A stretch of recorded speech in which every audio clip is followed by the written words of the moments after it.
اور ماشاءاللہ بارک اللہ میں نے اجلا کرتا پہنا ہے، یوم عاشورہ کا دن ہے آج، اور یہ خاص ہے کہ محرم کے دن، محرم کے مہینے میں آپ وائٹ کرتا ضرور پہنے، چونکہ یہ ہمارے نبی صلی اللہ علیہ وسلم نے غیر قوم کے مشابہت اختیار کرنے سے منع فرمایا۔ مشابہت مطلب ان کے جیسے دکھنے سے منع فرمایا ہے، یعنی کہ غیر قوم، یعنی کہ جو بھی غیر مذہب ہے اس طرح کے جو بھی کام ان کے مذہب میں ہو رہا اس سے فرق ضروری ہے کہ غیر قوم کے مشابہت سے بچے اور لوگوں کو بھی بچائیں، فرق ضروری ہے۔ کیونکہ آپ جانتے ہیں کہ کالے کالے کپڑے کا ایک رواج سا چل جاتا ہے محرم میں، تو اس سے بچنا ہے، کیونکہ کالے کپڑا پہننے کے لیے منع کیا گیا ہے، خاص طور پہ اس مہینے میں۔ اندھیرا میں تو آدمی پہنتا ہے تھوڑا بہت، لیکن خاص طور اس مہینے میں کالے کپڑوں سے بچے، خاص طور ان 10 دنوں میں، کیونکہ اسلام میں کوئی ماتم کا، نحوست کا، یہ سب کا کوئی کنسیپٹ نہیں ہے۔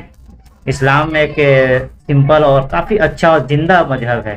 یہ کوئی ایسا نحوست ہے، کوئی یہ نہیں ہے کہ محرم میں شادی نہیں کر سکتے، یعنی ایسا کوئی سسٹم نہیں ہے اسلام میں۔ اور آپ اسلام کو سمجھنا ہے تو سب سے آسان طریقہ یہ ہے کہ اسلام کو سمجھنے کا یہ ہے کہ آپ یہ دیکھیں کہ کیا ایسے اسلام پھیلا ہے، کیا صحابہ رضی اللہ تعالیٰ عنہ اس طرح سے اسلام کو پھیلائے انہوں نے، اس طرح سے آپ کام کو دیکھیں اور پھر سمجھیں کہ نہیں، اس طرح سے اسلام پھیل نہیں سکتا ہے، اس طرح سے ڈھول تاشے، ناچ گانا، اچھلا کودی، ایسے اسلام پھیلا ہے؟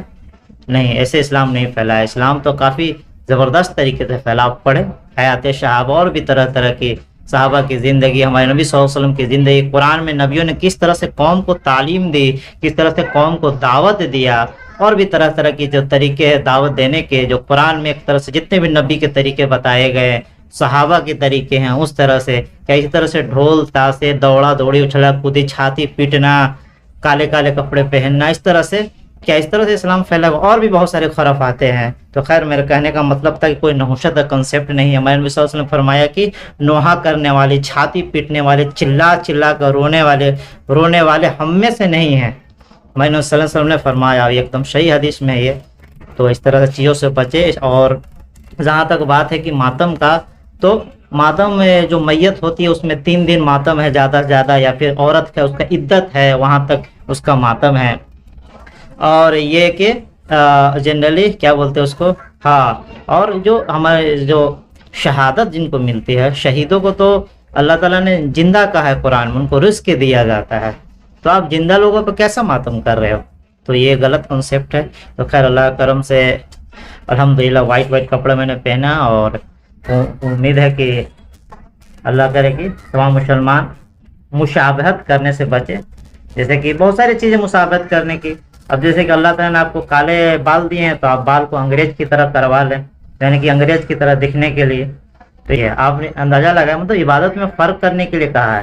10 تاریخ کا تو روزہ رکھتے ہی تھے، لیکن جب پتا چلا کہ یہودی بھی 10 تاریخ کا روزہ رکھتے ہیں، چونکہ فرعون پر وجے ملا تھا، یعنی کہ فرعون جو 10 تاریخ کو غرق ہوا تھا، وہی یوم عاشورہ کے دن، تو اس کے شکرانے میں یہودی لوگ روزہ رکھتے تھے۔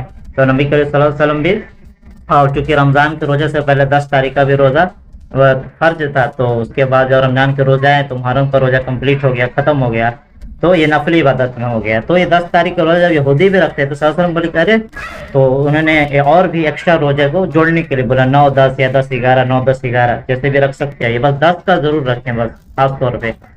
اور بھی بہت طرح طرح کرنے کے لیے بولا گیا، جیسے کہ مجوسی کو دیکھا ہمارے نبی صلی اللہ علیہ وسلم کی مونچھیں کافی زیادہ بہترین اور بڑی بڑی مونچھیں ہے، تو صلی اللہ علیہ وسلم بولا کہ مونچھوں کا کترواؤ، داڑھی بڑھواؤ، یعنی کہنے کا مطلب ہے کہ چھوٹی چھوٹی چیز پہ ہمارے نبی صلی اللہ علیہ وسلم دھیان دیتے، کیونکہ نبی زمانے کو پیچھے چلاتا ہے، زمانہ کے پیچھے نبی نہیں چلتا ہے، نبی زمانے کو اپنے پیچھے چلاتا ہے۔ تو اس طرح سے جو اسلام کا ایک دم سمپل سادہ سا مذہب ہے، جیسے کہ آپ ہوتا ہے نا کہ آپ گلی کوچے میں پھنسے ہوئے ہیں، یہ تام جھام، یہ فلاں ہائی وے پہ آدمی آتا ہے تو کتنا من لگتا ہے، تو بس سمجھے کہ اسلام is the highway, street path ہے۔ اور آپ اسلام کو سمجھنے کا وہی فارمولہ آپ دماغ میں بیٹھائے گی، کوئی بھی کھچر پھچر یہ وہ تام جام جو ہوتا ہے نا کہ سیدھا، اور نیچر کے خلاف جو چیز ہو سمجھو کوئی اسلام میں ہے ہی نہیں، نیچر کے خلاف، کیونکہ قدرت بنانے والا کون ہے؟ اللہ، اور اللہ نے ہی اسلام کو دیا ہے۔ اسلام کو اگر دوسرا نام دیا جاتا ہے، یہ ایک طرح سے نیچر اس کو نام دیا جا سکتا ہے، یعنی نیچر کے خلاف نہیں جاتا ہے، یہ سب سے اچھا کانسیپٹ ہے۔ آپ دیکھیں کہ بدن کا خون بہا رہے ہو، بدن کا خون بہا رہے ہو تو یہ اپنے آپ کو نقصان پہنچا رہے ہو، یہ الاؤ نہیں۔ اور بھی طرح طرح کے خرافاتیں ہیں، تو آپ دیکھیں کہ نیچر کے خلاف بھی اگر کوئی چیز ہو رہا ہے تو آپ سمجھیں کہ یہ اسلام کا حصہ نہیں ہو سکتا. آپ کا دماغ ترک کلک کرے گا نہیں یہ طریقہ ہمارے نبی کا اور جتنے بھی نبی آئے ہیں یہ طریقہ نہیں ہو سکتا, یہ صحابہ کا طریقہ نہیں ہے. آپ کا دماغ کلک کر جائے, کیسے آپ اندازہ لگاتے ہو کہ ارے وہ لڑکا ہے وہ ایسا نہیں کر سکتا ہے, تو بس یہ اندازہ لگا لو.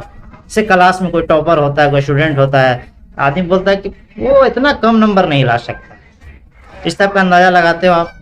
اس طرح سے آپ اندازہ لگا لیں. اسلام ایک دم سمپل سادہ مذہب ہے, آپ اندازہ لگا لیں صحیح طریقے سے بس.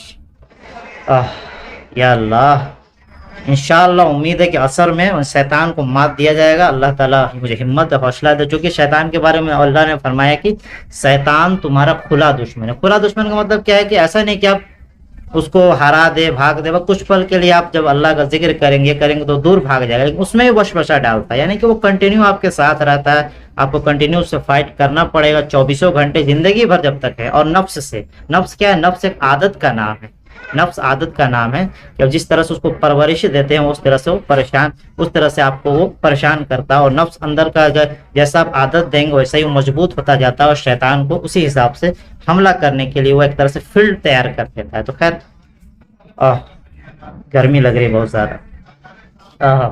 سبحان اللہ, اللہ کا شکر ہے کہ اللہ تعالیٰ میں روزہ رکھنے کی توفیق عطا فرمائے. اور ایک چیز اور میں ایڈ کر دوں کہ یہ مطلب جو رمضان کے فرض روزے جن کے چھوٹے سفر کی وجہ سے, لمبے سفر کی وجہ سے, جو سفر شریعت میں اس کو سفر بولا گیا ہے, لمبے سفر کی وجہ سے اور خاص بیماری کی وجہ سے, ایسے بیماری سے روزہ مطلب توڑ دے تو بہتر ہے. ویسے بیماریوں سے اگر روزہ کسی کا چھوٹا ہے تو وہ پہلے وہ روزہ, ان کا حق ہے کہ پہلے وہ روزہ وہ کمپلیٹ کرے, نہ کہ اس کے نفل روزہ رکھ رہے ہیں 1 سال ہو گیا 2 سال ہو گیا وہ فرض روزہ ابھی تک چھوڑ نہیں. پہلے آپ وہ کمپلیٹ کریں فرض روزہ, اس کے بعد نفل روزہ رکھیں. تو امید ہے کہ انشاءاللہ ہم یہ کام کریں گے. اللہ تعالیٰ ہم نے کام کرنے کی توفیق عطا فرما. اسی طرح سے زندگی چلے گی انشاءاللہ. آپ اونچ نیچ کم بیش ہوتا رہتا ہے, ایمان میں گھبرانے کی ضرورت نہیں ہے. ہمت کرے اور بس اهدنا الصراط المستقيم صراط الذين أنعمت عليهم غير المغضوب عليهم ولا الضالين. آمين.